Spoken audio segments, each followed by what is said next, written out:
वंदे मातरम को लेकर बीते कई दिनों से जो विवाद चल रहा है उसके बारे में। दरअसल 15 अगस्त को जब इंदिरा भवन में राष्ट्रध्वज लहराया गया था, उसके बाद राष्ट्रगीत वंदे मातरम बजाया गया और इसी बीच सोनिया गांधी कुछ इशारा करते हुए दिखाई दी। ये वीडियो बहुत वायरल हुआ, सबने देखा। बीजेपी ने आरोप लगाया कि सोनिया गांधी ने राष्ट्रगीत वंदे मातरम को बीच में ही रुकवाने की कोशिश की। हालांकि बाद में कांग्रेस की तरफ से इस पर सफाई दी गई, कई अलग अलग बयान आए और ये कहा गया कि सोनिया गांधी मल्लिकार्जुन खड़गे के लिए दरअसल कुर्सी मंगवा रही थी और यही वजह है कि वो कुछ इशारा कर रही थी।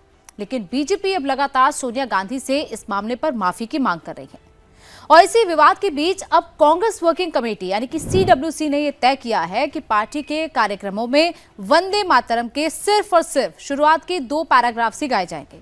इसके लिए पार्टी ने लगभग 9 दशक पुराने अपने उस कांग्रेस प्रस्ताव का हवाला दिया जो भारत के राष्ट्रगीत को लेकर चल रहे विवाद की मुख्य वजह है। ये विवाद ऐसे वक्त में हुआ जब संसद ने राष्ट्रगीत वंदे मातरम को जन गण मन के समान कानूनी संरक्षण दिया। इसको लेकर कानून पास हुआ।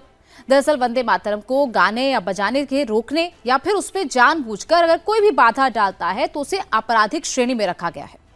3 साल तक की जेल हो सकती है और इसमें जुर्माने का भी प्रावधान है। हालांकि कांग्रेस का यह कहना है कि वो शुरुआती 2 पैराग्राफ्स पर ही कायम रहेगी, यानी कि कोई भी कार्यक्रम होगा तो उसमें शुरू के 2 पैराग्राफ ही कांग्रेस के कार्यकर्ता गाएंगे। दरअसल पार्टी 1937 में लिए गए उस फैसले का पालन करेगी, उसका हवाला दे रही है जब CWC ने राष्ट्र सभाओं में सिर्फ शुरुआत के 2 पैराग्राफ गाने की सिफारिश की थी। कांग्रेस नेता ने इस रुख के समर्थन में महात्मा गांधी, जवाहरलाल नेहरू, रविंद्रनाथ टैगोर और सुभाष चंद्र बोस और वल्लभ भाई पटेल का जिक्र किया, उनका हवाला दिया। लेकिन सवाल यह है कि क्या कांग्रेस क्यों आखिर इसका विरोध कर रही है? वो सिर्फ शुरुआती 2 पैराग्राफ गाने पर ही क्यों अड़ी हुई है? बाकी के 4 पैराग्राफ में ऐसी क्या दिक्कत है कि कांग्रेस उसे गाना नहीं चाहती? आज हम इस वीडियो में उसके बारे में बात करेंगे, लेकिन उससे पहले आपको हम वंदे मातरम का थोड़ा इतिहास बताते हैं, थोड़ा पीछे ले चलते हैं, हिस्ट्री बताते हैं। दरअसल वंदे मातरम की रचना बंकिम चंद्र चट्टोपाध्याय ने 1875 में संस्कृत मिश्रित बंगाली भाषा में की थी। 6 साल बाद इसे उनके उपन्यास आनंद मठ में शामिल किया गया। स्वदेशी आंदोलन के दौरान भी वंदे मातरम एक बहुत प्रमुख नारा बनकर उभरा और आजादी की लड़ाई से भी गहराई से ये जुड़ गया। अक्टूबर 1937 में जवाहरलाल नेहरू ने सुभाष चंद्र बोस को एक चिट्ठी लिखी थी। उस चिट्ठी में उन्होंने आशंका जताई थी कि आनंद मठ से जुड़ा होने के कारण ये गाना मुसलमानों को नाराज कर सकता है। ये बाकायदा उस चिट्ठी में उन्होंने लिखा। लेकिन उन्होंने ये भी कहा कि ये हंगामा सांप्रदायिक लोगों द्वारा ही खड़ा किया गया था, यानी कि उस चिट्ठी के 2 पहलू थे। इसे लेकर रविंद्रनाथ टैगोर से राय मांगी गई थी। उन्होंने शुरुआती 2 पैराग्राफ और बाकी के पैराग्राफ का फर्क बताया। क्या फर्क था वो बताते हैं। उन्होंने ये कहा कि जहां पूरी कविता वंदे मातरम, उस वक्त उसको कविता कहा जाता था, आनंद मठ के संदर्भ में पढ़ने पर मुसलमानों की भावनाएं आहत हो सकती हैं, तो वही शुरुआती 2 जो पैराग्राफ हैं उन्होंने अपनी एक अलग पहचान और प्रेरणादायक उसका महत्व हासिल कर लिया है, उसके बारे में उन्होंने बताया।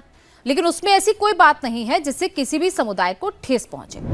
और उसके बाद ही यानी कि अक्टूबर 1937 में कांग्रेस वर्किंग कमेटी के एक प्रस्ताव में यह सुझाव दिया गया था कि जब भी राष्ट्र सभाओं में वंदे मातरम गाया जाए तो सिर्फ शुरुआती 2 पैराग्राफ ही गाए जाए, क्योंकि इनमें ऐसी कोई बात नहीं है, ऐसा कोई भी चीज नहीं है जिस पर किसी भी तरीके की कोई भी आपत्ति कर सके। और यही वजह है कि बाद के पैराग्राफ ज्यादा प्रचलित नहीं थे।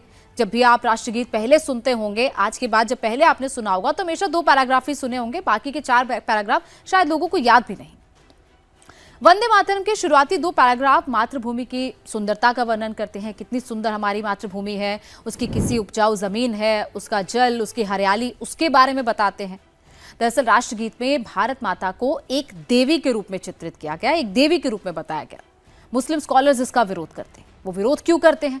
दरअसल उनके द्वारा वंदे मातरम का विरोध मोनोथिज्म, जिसे एकेश्वरवाद के उस बुनियादी इस्लामी सिद्धांत पर आधारित है जो इस्लाम धर्म मानने वालों को अल्लाह के अलावा किसी और की पूजा करने से रोकता है, क्योंकि उनके लिए सिर्फ अल्लाह ही पूजनीय है।